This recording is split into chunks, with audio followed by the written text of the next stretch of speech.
Hola, ¿cómo estamos? Pastor Brian aquí con ustedes. Bienvenidos el día viernes 23 de julio 2021.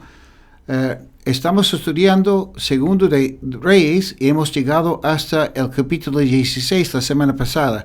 Pero yo quiero tomar un descanso, un par de semanas, porque en el capítulo 16 hablamos brevemente de Edom.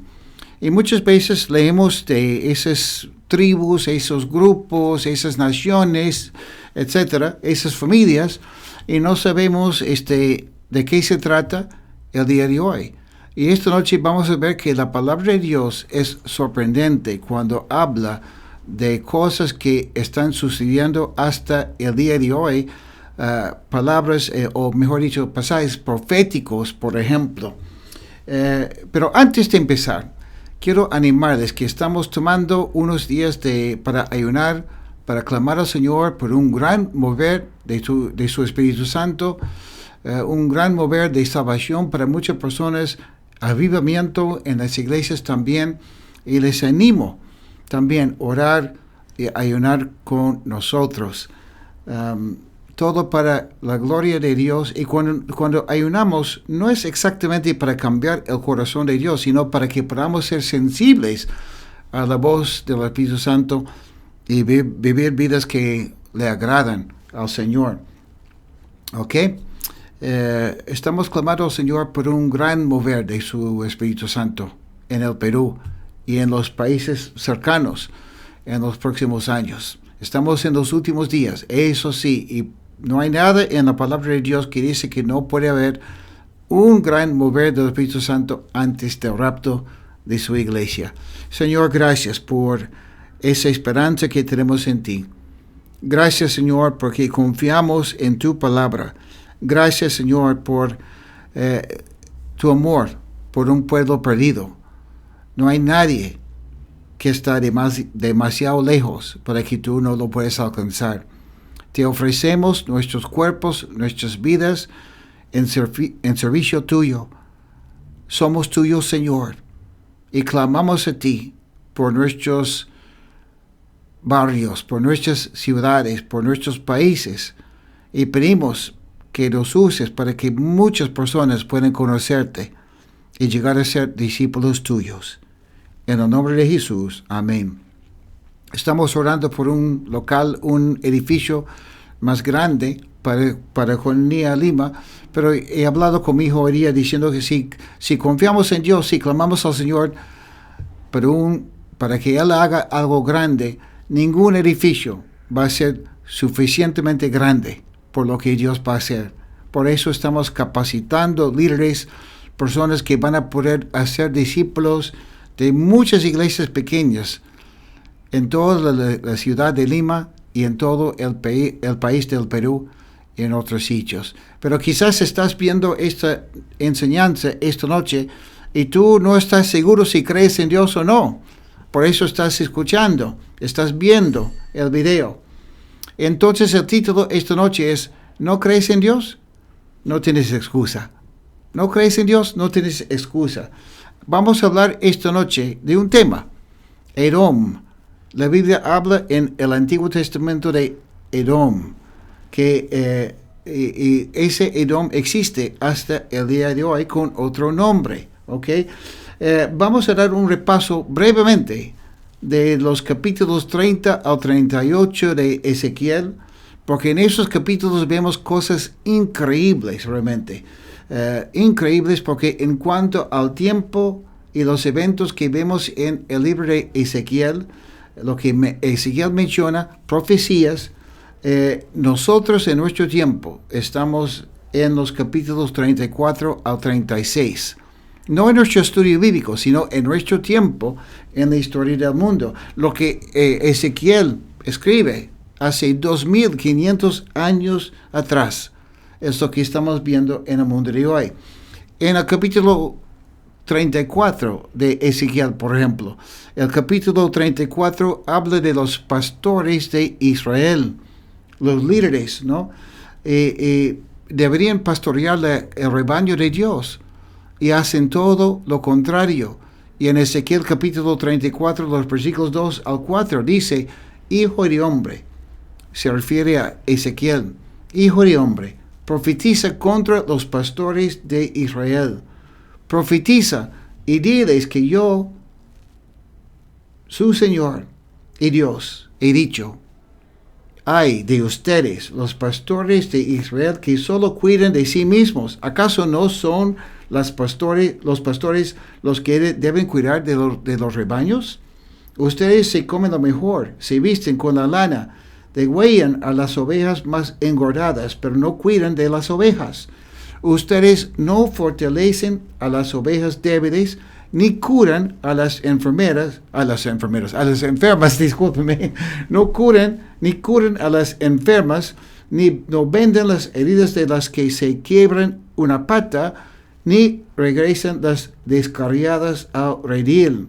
Tampoco van en busca de las que se pierden, sino que las manejan con dureza y violencia.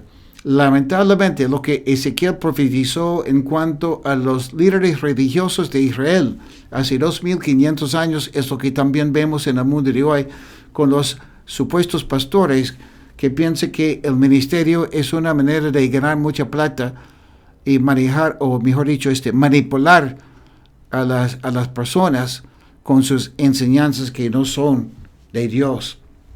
En los versículos 11 al 12 dice: sí, así ha dicho Dios, el Señor.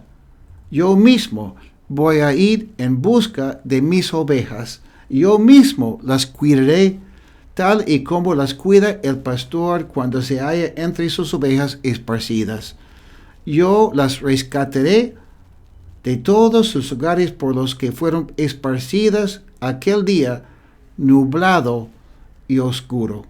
Este pasaje habla de lo que Jesús hará con su pueblo durante el tiempo de la tribulación, 7 años de tribulación, cuando Dios tratará con Israel como nación y derramará su ira sobre el mundo a la vez. Pero es interesante que dice aquí que Dios va a rescatar, Jesús va a rescatar de todos sus lugares los que son parte de su rebaño. Y mira, Ezequiel escribe eso cuando su pueblo es uno solo, prácticamente, en cuanto al lugar donde viven ellos, ¿no?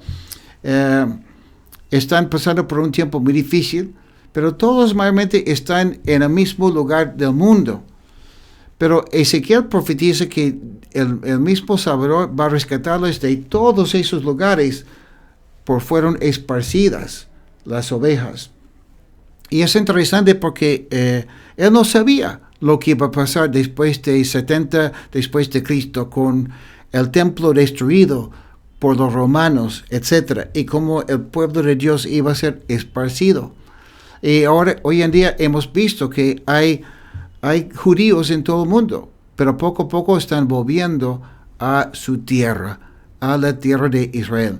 Sabemos que aquí en el Perú hay judíos. Sabemos que en los Estados Unidos hay judíos, en Argentina, en África hay judíos, en todos los países prácticamente del mundo hay judíos, en Rusia un montón, etc.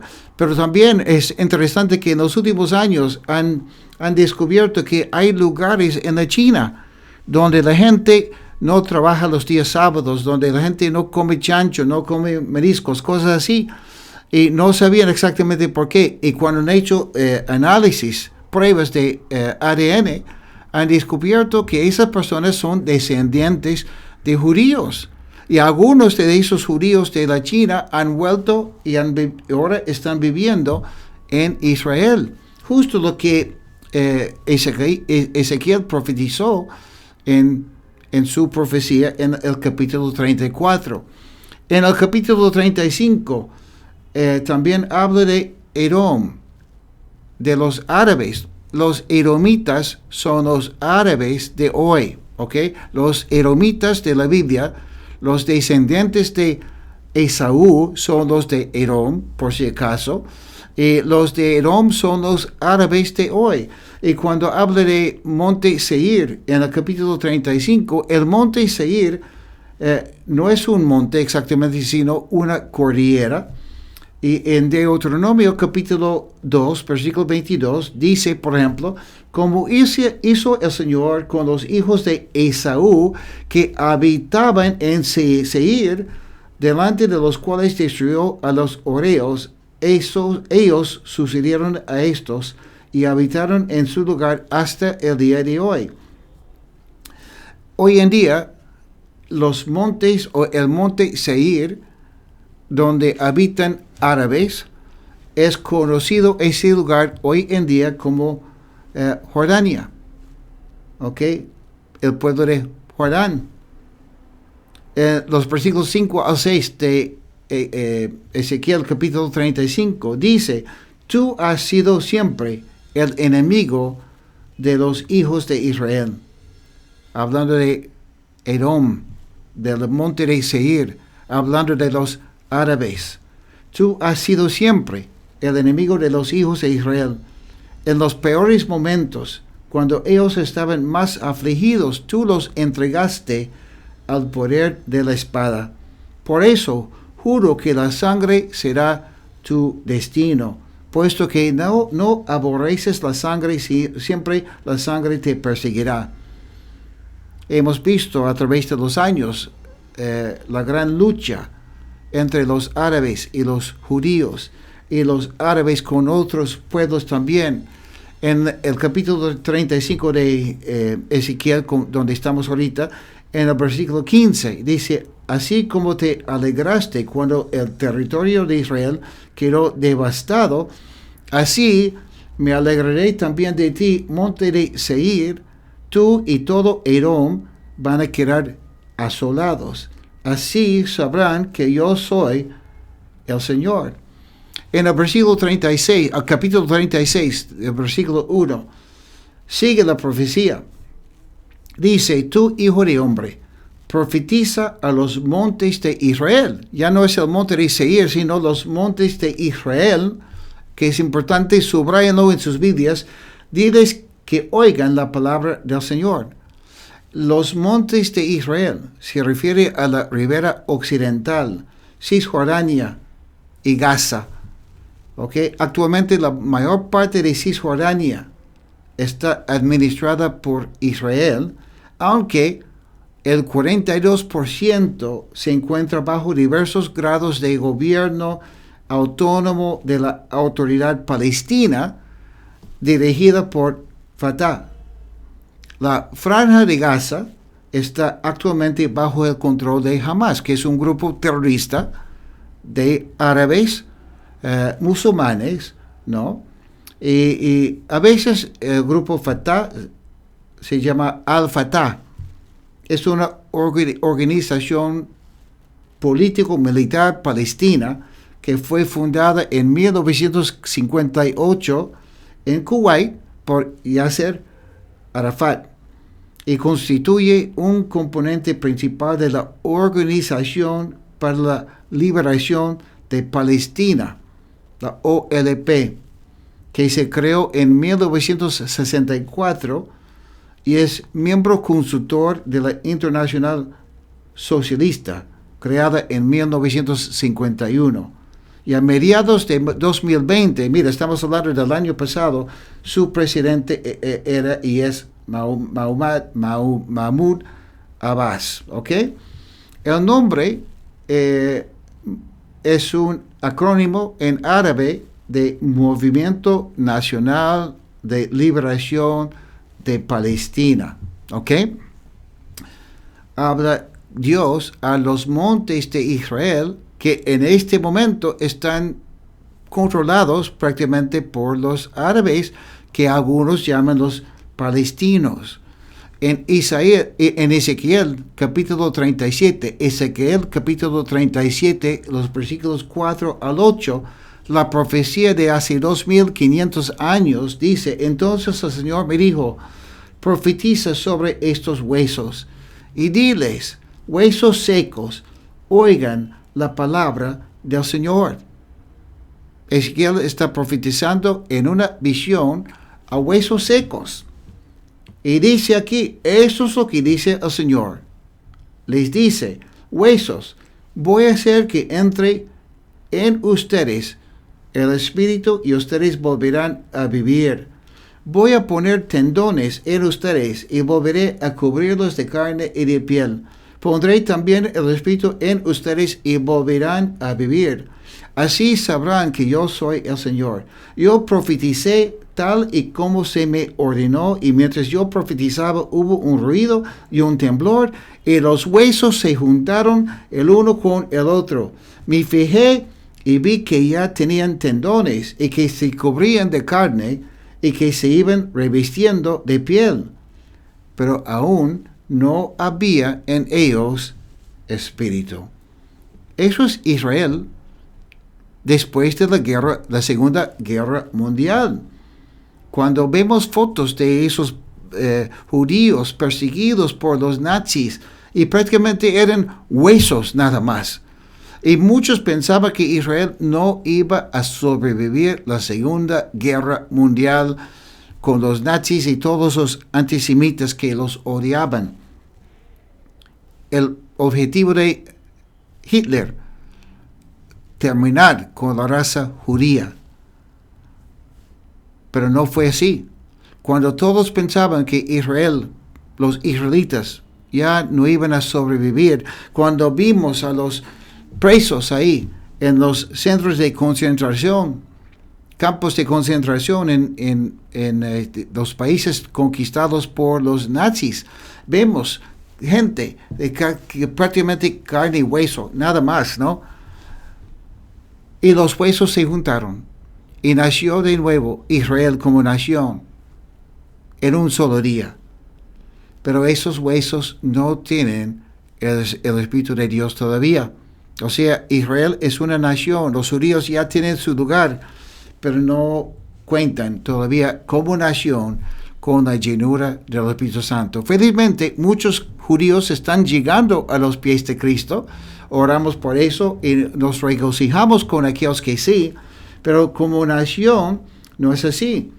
Y cuando seguimos con este capítulo, los versículos 10 al 14, dice Ezequiel en su profecía: yo profeticé tal y como se me ordenó, y el Espíritu entró en ellos y cobraron vida y se pusieron de pie. Eran un ejército bastante numeroso. Entonces el Señor me dijo: hijo de hombre, todos estos huesos son el pueblo de Israel. Ellos dicen: nuestros huesos se han secado, ha muerto nuestra esperanza. O sea, no se trata literalmente de huesos, se trata de un pueblo sin esperanza, un pueblo casi o prácticamente muerto. Dice: hemos sido destruidos por completo, lo que los judíos opinaban de sí mismos durante y después de la Segunda Guerra Mundial. Por eso profetiza y diles que yo, su Señor y Dios, he dicho: pueblo mío, voy a abrir los sepulcros de ustedes, voy a levantarlos de sus sepulturas para traerlos de nuevo a la tierra de Israel. Justo lo que estoy comentando, ¿no? 1948, el pueblo nace como nación en un solo día. Y cuando yo abra sus sepulcros y los saque de sus sepulturas, ustedes, pueblo mío, sabrán que yo soy el Señor. Entonces, mira, el pueblo de Israel, muchos ya saben que existe Dios de nuevo, porque ellos habían vuelto ateos, muchos. Pero vemos cada vez que hay más judíos religiosos, más judíos que claman a Dios. Pero dice aquí: entonces pondré mi espíritu en ustedes y volverán a vivir. Nosotros entendemos que la palabra de Dios enseña que la muerte no es nada más, es más que una muerte física.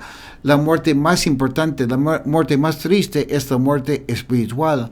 Cuando una persona aún está viva, en carne y hueso, pero no tiene el Espíritu de Dios por dentro, adentro. Y esa persona está muerta espiritualmente. Hay una distancia entre esa persona y Dios, siendo una persona judía o una persona gentil. La respuesta es: ok, Señor, necesito de ti. Sé que Cristo, que tú moriste en la cruz por mí, te pido perdón por mis pecados. Yo confío en ti. hazme una persona nueva. Lléname, por favor, de tu Espíritu Santo. Dejo atrás mi vida pecaminosa y quiero caminar contigo. Y dice aquí, sí, yo los haré reposar en su tierra y así sabrán que yo, el Señor, lo dije y lo cumplí. Justo estamos en eso, en estos días estamos esperando, ya hemos visto los huecos secos que se han juntado, hemos visto la nación de Israel nacida de nuevo como nación, pero falta que los judíos enteros, o como nación entera, que ellos entreguen sus vidas a Cristo, que reconozcan a Cristo como su Señor y Salvador, y van a estar llenos del Espíritu Santo. En los capítulos 37 y 38, del libro de Ezequiel, vemos el conflicto final y la liberación completa de Israel, cuando las naciones van a atacar a Israel y Dios mismo va a intervenir y los va a rescatar porque van a clamar al Señor y van a reconocer a Cristo como su Mesías. Lo que la Biblia nos enseña es algo tan sorprendente y tan real que nadie tiene excusa por no creer en Dios y no creer que la Biblia es la palabra de Dios, y no tiene excusa por no recibir a Cristo. Imagínense una nación que en el año 70 después de Cristo es esparcida por todo el mundo. Normalmente una nación, cuando se esparce dentro de 40, 50 años, esa nación, esa raza de personas, mejor dicho, se mezcla con otras razas y termina siendo una raza nueva, o mejor dicho, una raza que no existe, porque se ha mezclado con otras razas en otros lugares. Pero no es así. Israel, como nación, dejó de existir, pero los israelitas como raza seguían con sus costumbres. Algunos preservaban su idioma, cuando nadie hablaba el idioma. La enciclopedia británica decía en 1901, 2 por ahí, que el hebreo era un idioma que estaba a punto de desaparecerse.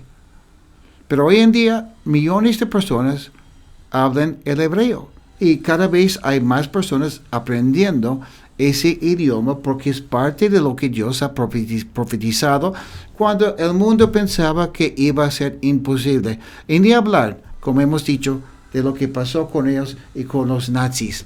Dios siempre cumple con su palabra. Pero estamos hablando de el conflicto entre los judíos, entre Israel y entre los países árabes. Muchas personas se preguntan, ¿por qué tantos conflictos? ¿Por qué tantos problemas entre los árabes y los judíos? Entre los judíos y los árabes. Y dicen, no entiendo. Bueno, amigo, todo empezó en el libro de Génesis, en el capítulo 25. En el libro de Génesis, capítulo 25, los versículos 21 a 23, vemos que dice, cuenta la historia, dice, Isaac rogó al Señor por Rebeca, su mujer, porque era estéril. Y el Señor escuchó sus ruegos y ella concibió. Pero los hijos luchaban dentro de ella. Así que ella dijo, si esto es así, ¿para qué estoy aquí? O sea, le dolía, le frustraba, claro que sí. Fue entonces a consultar al Señor. Qué bueno, ¿no? Qué bueno cuando no entiendes lo que está pasando en tu vida, cuando no entiendes lo que está pasando en tu familia, consultar al Señor. Buena lección aquí, ¿no? Que aprendemos de Rebeca. Y dice, el Señor le respondió, en tu seno hay 2 naciones. Imagínense, ella no sabía, ella pensaba que tenía quizás un bebé. Y Dios le dice, no, en tu seno hay 2, no solamente dos niños, 2 hijos, sino 2 naciones. 2 pueblos serán divididos desde tus entrañas. Un pueblo será más fuerte que el otro, y el mayor servirá al menor. Profecía, palabra de Dios. 2 pueblos, 2 naciones están en tu vientre, Rebeca, y un pueblo será más fuerte que el otro, y el mayor, el primogénito, el que debería recibir la bendición, la autoridad, las riquezas, el mayor servirá al menor. Se trata de 2 hijos de Rebeca, ¿ok? Y uno es Esaú. Esaú llega a ser la nación de Edom. A través de los siglos, los edomitas servían a dioses paganos. ¿Ok? Al final, todas esas religiones paganas en esa zona del Medio Oriente llegan a ser una sola religión. Mahoma, un árabe, tuvo contacto con los judíos, una comunidad judía. Él vino de un pueblo que tenía muchos dioses. Y Mahoma, al pasar con los judíos, se dio cuenta que no era lógico, que no era posible tener tantos dioses. Y algo que aprendió de los judíos era que había un solo Dios y nada más. Aprendió de ellos eso, aunque rechazó la religión judía, él siendo árabe. Y volvió a su pueblo y eligió a una diosa, la diosa de la luna. Y por eso hoy en día, cuando vemos muchas banderas de los países árabes, incluso los países musulmanes, hay que diferenciar, ¿no? Hay árabes que son árabes, pero no son musulmanes.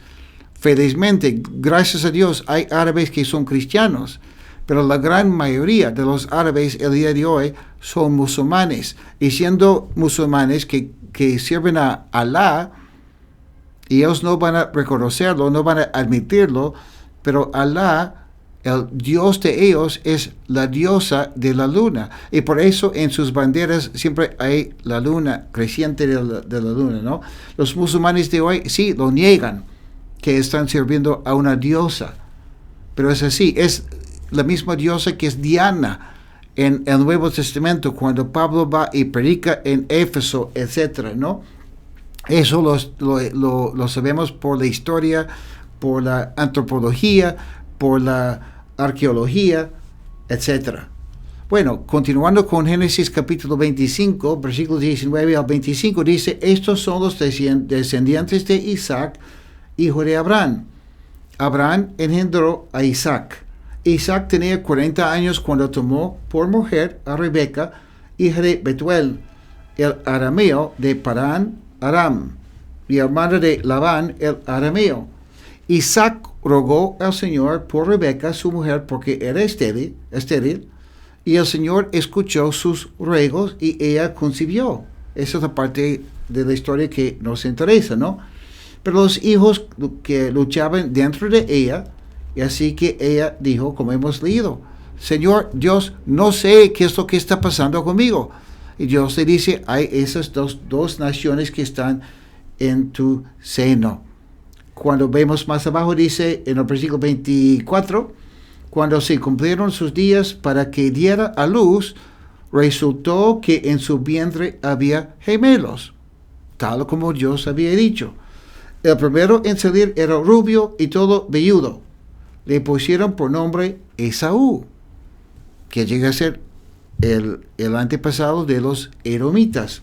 Después salió su hermano, el segundo, no el primogénito en cuanto al orden en lo cual nacieron, y le pusieron por nombre Jacob.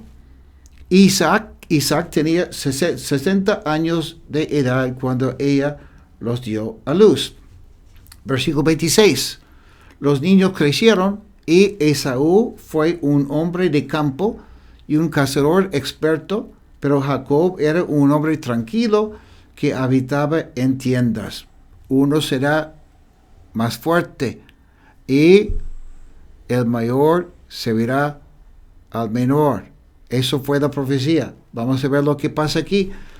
Isaac amaba a Esaú porque comía de lo que cazaba, más fuerte.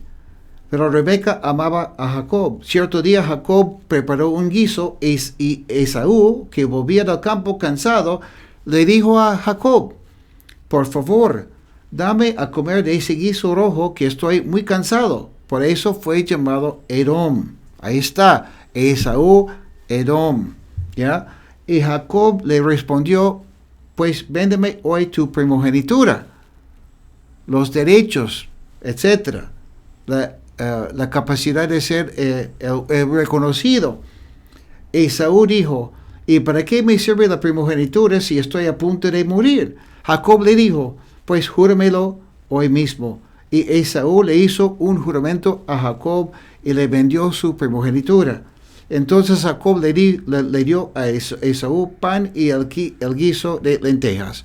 Y Esaú comió y bebió, luego se levantó y se fue, como si fuera nada, como si no fuera importante. Y así fue como Esaú menospreció la primogenitura. Y desde entonces, Edom ha sido el enemigo constante o casi constante de Israel durante los siglos. Algunos edomitas famosos, los Herodes del Nuevo Testamento, cuando nace Jesús y el rey Herodes se entera de que había nacido un rey en Belén, ese descendiente de Esaú, ese hombre que es edomita, Idomea es otra palabra, ¿no? Que significa lo mismo. Ese hombre manda a matar a todos sus niños de 2 años de edad y menor en Belén porque quiere matar al descendiente que iba a ser el Mesías. Dios había dicho a Rebeca, 2 naciones están en tu vientre. Pero son muy diferentes esas 2 naciones, son muy diferentes esos 2 hijos tuyos. 2 naciones, sí. Una nación carnal, una nación que es solamente una nación física, por decirlo así, y una nación espiritual.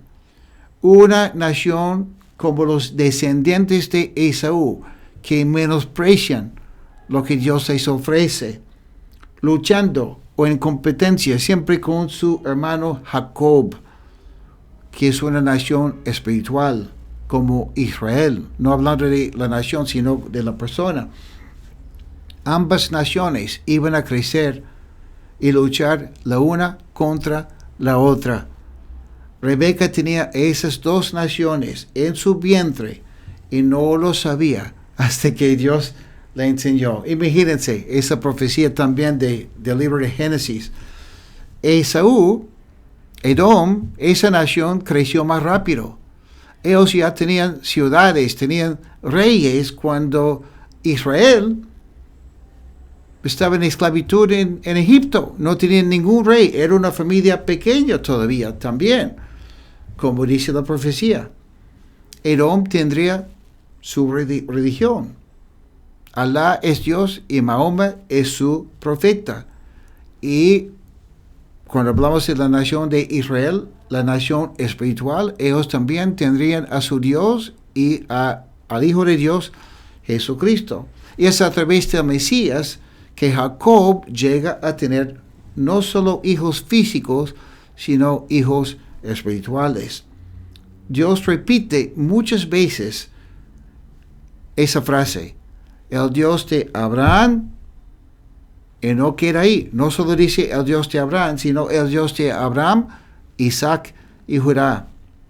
Como mencioné la semana pasada, creo que fue, ¿no? Que el expresidente Trump de los Estados Unidos hizo firmar un pacto, varias naciones de los árabes con Israel, y lo llaman el pacto de Abraham.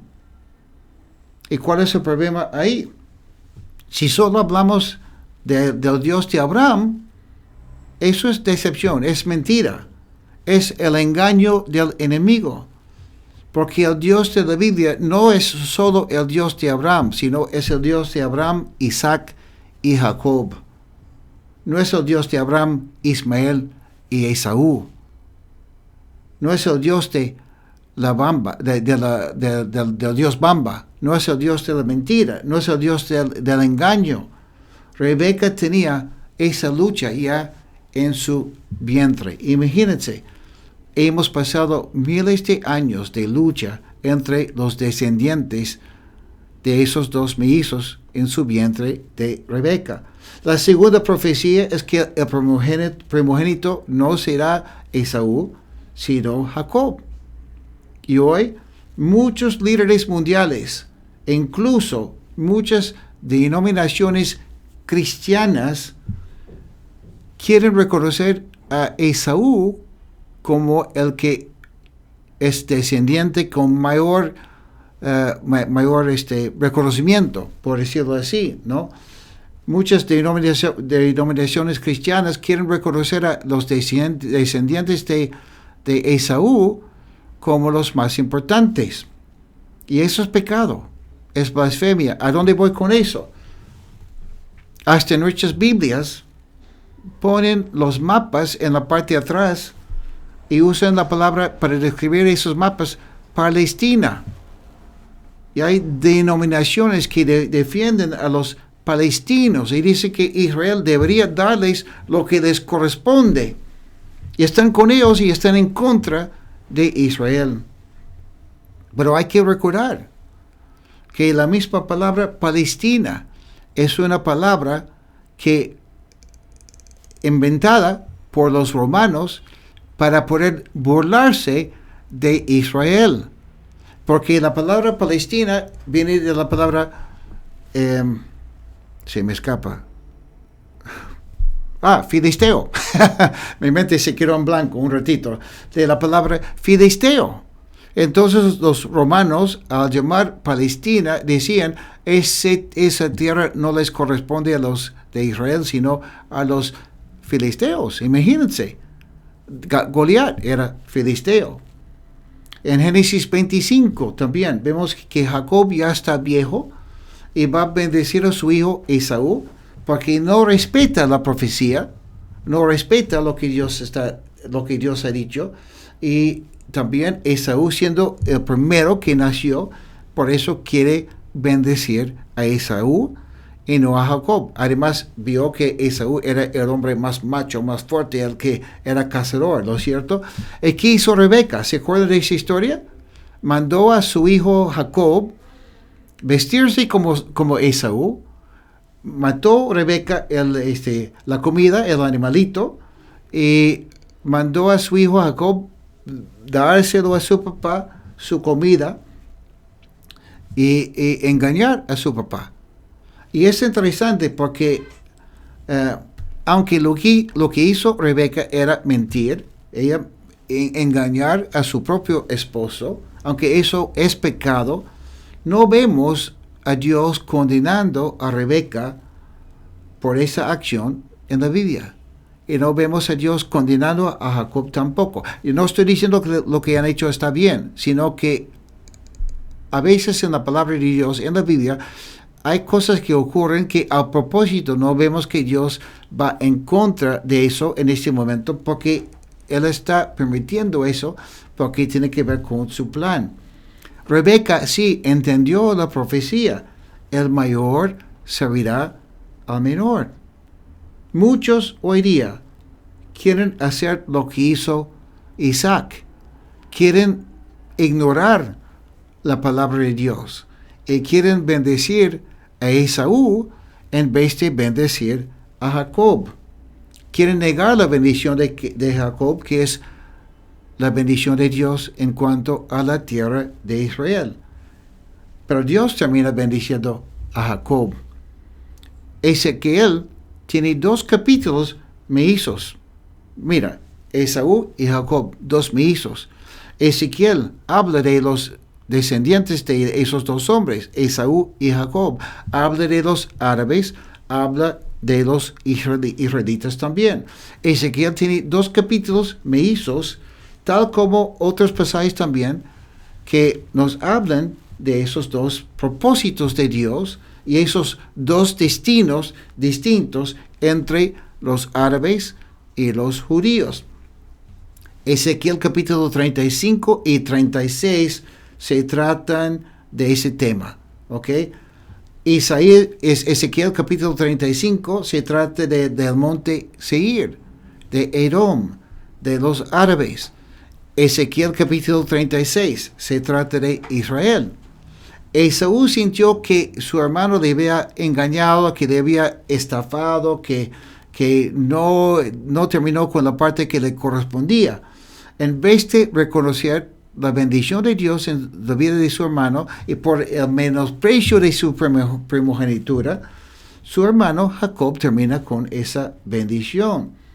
Y lo que tendría que hacer Esaú es humillarse y someterse a la voluntad de Dios. Y felizmente a lo largo de la historia de Génesis, de esa persona, Esaú, ese hermano, parece que lo hizo, porque al final termina viviendo en paz Jacob y Esaú. Pero cuando se trata de los descendientes, no es así, porque ellos quieren reavivar ese conflicto porque piensan que no han recibido la parte que les corresponde. En Génesis capítulo 27, los versículos 34 al 36, vemos esa actitud en Esaú, y es la actitud que también tienen los árabes, la gran mayoría, no todos, hasta el día de hoy. Dice, cuando Esaú oyó las palabras de su padre, o sea, no hay bendición para ti, ya le he dado a tu hermano la bendición de la primogenitura. Dice que lanzó una grande y amarga exclamación y dijo, bendíceme también a mí, padre mío. Isaac dijo, es que vino tu hermano y con engaños tomó tu bendición. Y Esaú respondió, qué bien le queda el nombre de Jacob, que quiere decir suplantador, engañador, mentiroso. Qué bien le queda el nombre de Jacob, ya me ha suplantado 2 veces. Primero me arrebató mi primogenitura y ahora me ha arrebatado mi bendición. Y añadió, ¿no has reservado una bendición para mí? Versículo 39, la segunda parte dice, tendrás tu habitación en lo mejor de la tierra, y gozarás del rocío de los cielos de arriba. Vivirás gracias a tu espada y servirás a tu hermano. Al final termina reconociendo la profecía de Dios. Y una vez que te hayas fortalecido, te quitarás del cuello su yugo. Y eso es justo lo que estamos viendo en el mundo de hoy con los árabes. Quieren quitarse ese yugo que Dios les ha dado y que está ahí por esa historia, ¿no? Sigue así hasta el día de hoy. Ese odio que tienen los árabes hacia los judíos nació en Génesis y continúa hasta el día de hoy. No tiene que ser así, pero los árabes tendrían que someterse a Dios, reconocer que Israel es el pueblo de Dios y reconocer el último descendiente de Jacob, que será Jesucristo, que llega a ser Jesucristo. Algunos árabes lo han hecho. Yo he conocido árabes que reconocen a Jesús como su Señor y Salvador. Uno que no lo conocí, pero escribió un comentario junto con un profesor mío de la Biblia, un judío, que se llamaba, creo que está muerto ya, Salem Kirvan, un cristiano, que al final llegó a ser un autor de un comentario del libro de Apocalipsis con mi profesor de la Biblia, Gary Cohen, un judío mesiánico. Yo también conocí aquí en el Perú, en Lima, un pastor árabe que había conocido a Cristo como su Señor.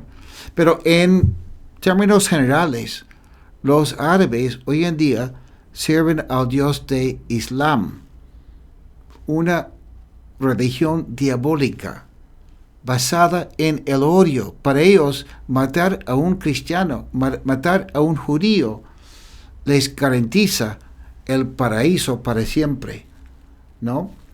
Y así será hasta, como repito, hasta el último hijo de Jacob, Cristo, vuelve y gana la victoria final y la victoria eterna cuando lucha al final de este mundo de hoy. En Ezequiel capítulo 6, el versículo 1, vemos que dice, la palabra del Señor vino a mí Y me dijo, hijo de hombre, dirígete a los montes de Israel y profetiza contra ellos. En aquel tiempo esos montes tenían bosques y pueblos, era un lugar bonito, próspero, con agua, como dice la Biblia, una tierra de leche y miel. Pero ¿qué pasó? Versículos 2 al 7. Di a los montes de Israel que oigan la palabra de su Dios y Señor. Di a los montes y colinas y a los arroyos y valles que así dice su Dios y Señor. Voy a lanzar la espada contra ustedes. Voy a destruir sus lugares altos. Sus altares serán destruidos y sus imágenes del sol serán hechas pedazos.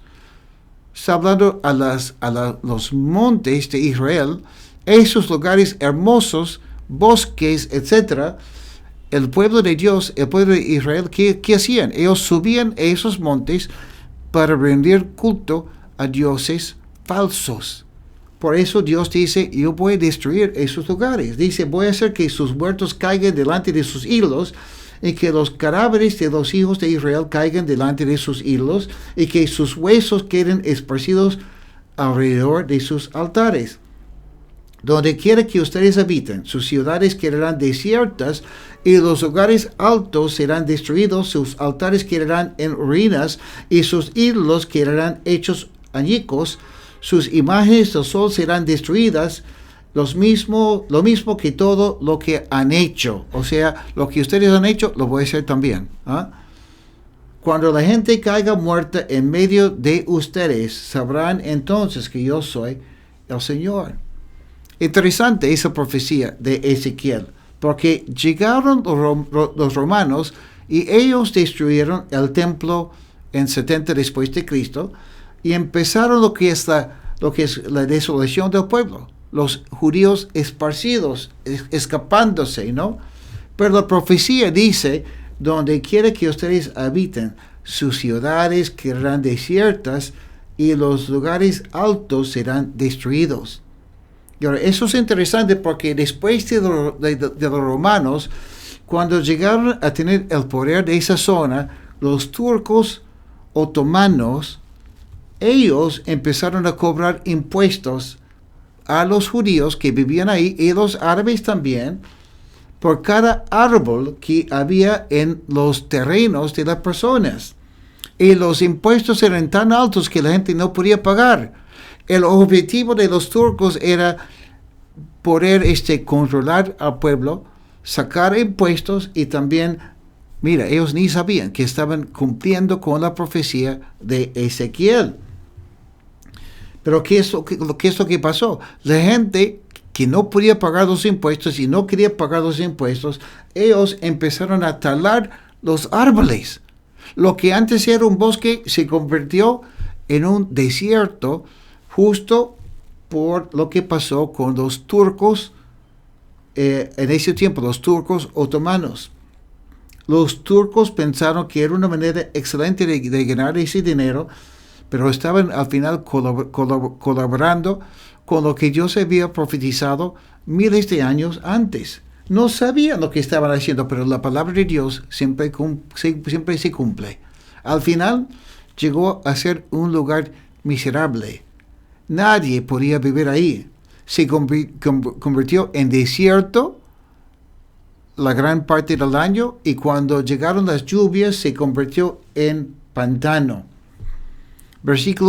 Capítulo 36 de Ezequiel, volviendo a capítulo 36, el versículo 2 dice, así ha dicho Dios el Señor. El enemigo se burla de ustedes y dice, vaya, hasta las alturas eternas se nos han dado en posesión. Este versículo 2 es justo lo que estamos viviendo en el día de hoy, cuando esos montes son controlados por los terroristas musulmanes, los Hamas, los palestinos, dichos palestinos, que no son nada de palestinos, sino son árabes, ¿no?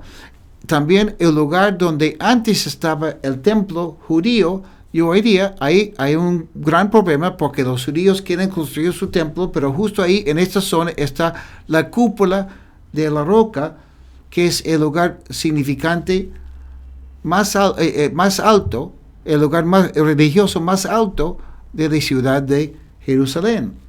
Y ahora está bajo el control de los musulmanes. Dice la profecía, Ezequiel 36:2. El enemigo se burla de ustedes y dice, vaya, hasta las alturas eternas se nos han dado en posesión. ¿Te acuerdas lo que estudiamos en Génesis capítulo 10 de la tabla de las naciones después o mejor dicho, de los descendientes de Noé? Interesante, porque es justo lo que estamos viendo aquí también.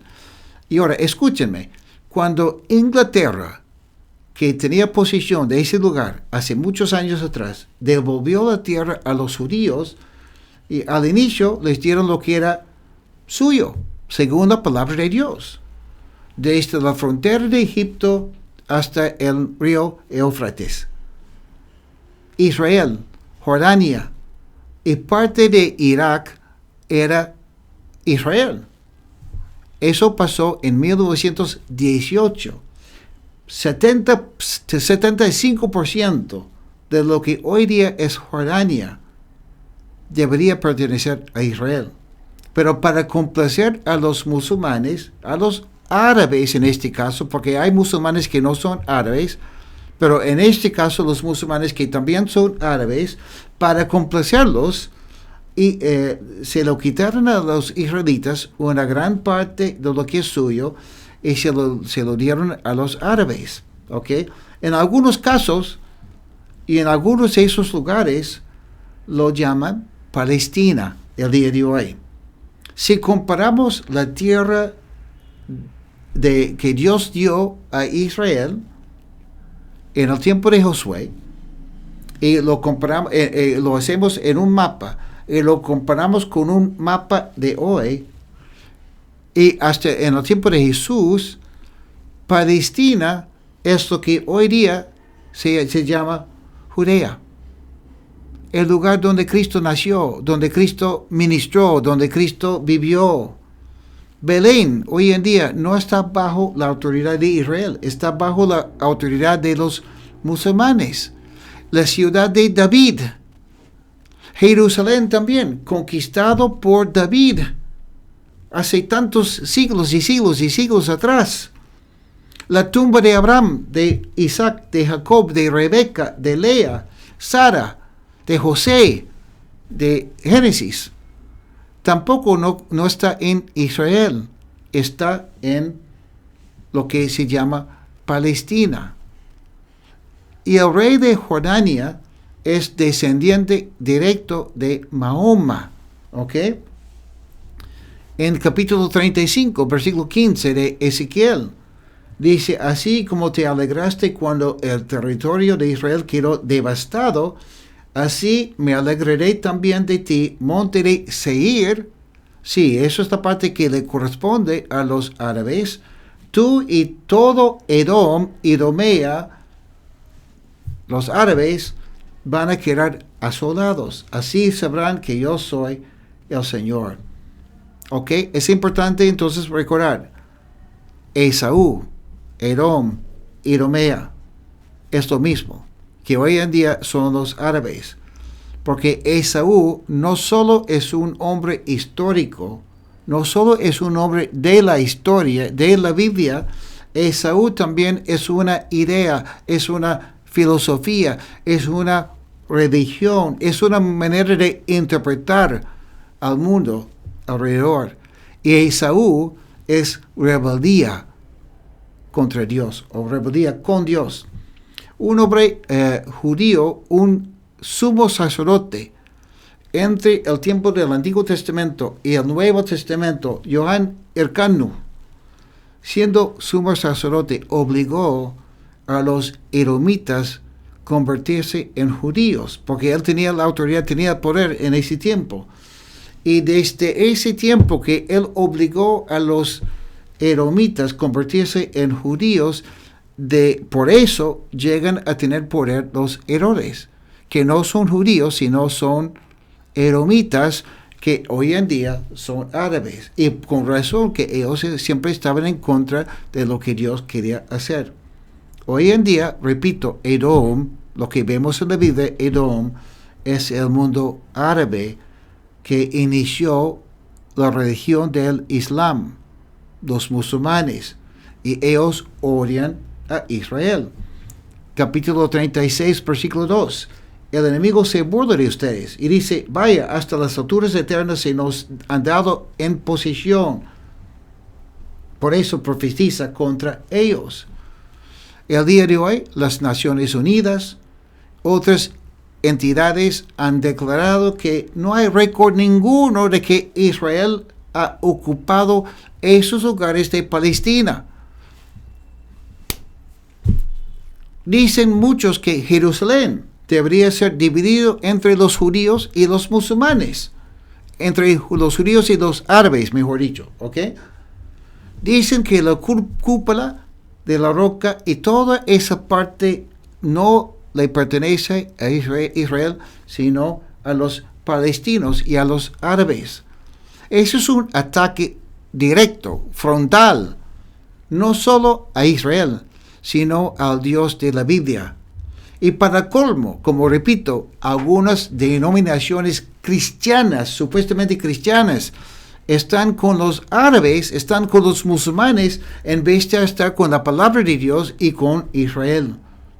Por ejemplo, la Iglesia Católica siempre está a favor de los supuestos palestinos. Yo digo los bambastinos, porque es bamba lo que ellos dicen. Las iglesias, no todas, pero muchas iglesias con trasfondos calvinistas, también niegan lo que dice la palabra de Dios en esas profecías. Otras iglesias liberales también. Versículo 3. Por eso profetiza contra ellos. Así ha dicho Dios el Señor. Ustedes han sido asolados por todos lados. Gente de otras naciones se los han tragado. Los han convertido en su propiedad. Los han hecho caer en boca de habladores para que se burlen, para que sean la burla de todos los pueblos. Dice Dios, habló Dios que esta parte, Israel, y la parte de los montes, iba a ser un lugar desértico, un lugar de pantano también en tiempo de lluvias. En el año 1867, discúlpeme, el autor conocido como Mark Twain de los Estados Unidos, su nombre realmente era Samuel Clemens, él viajó a Israel porque le iban a pagar para escribir unos artículos. Y dice así, que cuando escribió, voy a leer el artículo. Dice, antes de su partida, Twain había firmado un contrato para escribir 51 artículos breves durante su viaje a Palestina, como dicen ellos, ¿no? Las cartas que escribió mientras estaba en Palestina se combinaron con artículos que escribió más tarde. El resultado fue Los Inocentes en el Extranjero, es lo que publicó Mark Twain, un libro que detalla sus impresiones del extraño país que encontró. ¿Qué es lo que encontró ese autor Mark Twain, 1867, cuando viajó a Israel? Dice, cuanto más avanzábamos, más calor se hacía. El más rocoso y desnudo, repulsivo y lúgubre se volvía el paisaje. Apenas había un arbusto en ninguna parte. Incluso el olivo y el cactus, esos amigos veloces de una tierra sin valor, casi habían abandonado el país. Imagínense, casi no había cactus ni siquiera. Dice, Palestina es desolada y desagradable. Los palestinos no estaban ahí en 1867. No había casi nadie. Los judíos empezaron a llegar justo en ese tiempo, en los 1880s. Empezaron poco a poco a secar los pantanos, sembrar árboles, etc. Y contrataron a los árabes para trabajar como empleados. Y poco a poco ese lugar llegó a ser otra vez un lugar fructífero. Por eso Ezequiel dice en los versículos 9 al 11, como pueden ver, yo estoy en favor de ustedes y voy a cuidarlos y ustedes serán cultivados y sembrados. Yo multiplicaré en ustedes a todos los habitantes de Israel y las ciudades volverán a ser habitadas y sus ruinas serán reconstruidas. Cuando Ezequiel escribe esa profecía, no tenía sentido lo que estaba escribiendo, pero es palabra del Señor. Multiplicaré en ustedes el número de hombres y del ganado, y ustedes serán multiplicados y crecerán. Haré que vuelvan a vivir como en el pasado, y los trataré mejor que antes. Así sabrán que yo soy el Señor. Amigos, Israel como nación, Israel como raza, ellos son una muestra de la gracia de Dios. El mundo de hoy dice, ¿cómo es posible que Dios quiere bendecirles a ellos? No aman a Cristo, son rebeldes, no son personas buenas, dicen las personas del mundo, y en cierto sentido está bien. Sí, la mayoría de los israelitas hasta el día de hoy no aman a Cristo. Es un país de mucho libertinaje, pero Dios cumple con su palabra no por ellos, sino porque es fiel a su nombre. Y por supuesto que siempre ama y siempre amará a Israel. Pero el mundo no entiende la gracia de Dios. El mundo no entiende que Dios es capaz de perdonarnos de todos nuestros pecados y limpiarnos de toda maldad. Lo que Él quiere hacer con Israel en el futuro cercano es lo que también quiere hacer contigo y conmigo. Quiere mostrarnos que Él es fiel. Si tú le clamas y si tú le pides perdón, Él va a hacer algo nuevo en ti. El mundo odia a Dios y no entiende la gracia de Dios tampoco. Por eso el mundo, incluso el mundo religioso, el mundo católico, el mundo de los muchos calvinistas, no entienden la gracia de Dios, aunque muchas veces lo predican. Y por eso no entienden lo que Dios está haciendo con Israel. Caso contrario de Israel y lo que Dios hace con ellos, es lo que vemos en Islam. En el Islam no hay gracia. Nadie en el Islam sabe si van a ser perdonados o no. Pero la palabra de Dios siempre se cumple. Israel es un testimonio de la gracia y el poder de Dios. Y ahora solo falta la obra del Espíritu Santo en ellos. Y estamos orando por eso, estamos esperando el día que se va a cumplir esta parte de la profecía. Pero cuando vemos lo que Dios ha hecho, lo que Dios hace con Israel, nos quedamos con esa idea. Si tú no crees en Dios, si no crees en la palabra de Dios, la Biblia, al ver lo que Dios hace con Israel, tú te quedas sin excusa. Mejor es entregar tu vida a Cristo hoy. Que Dios os bendiga.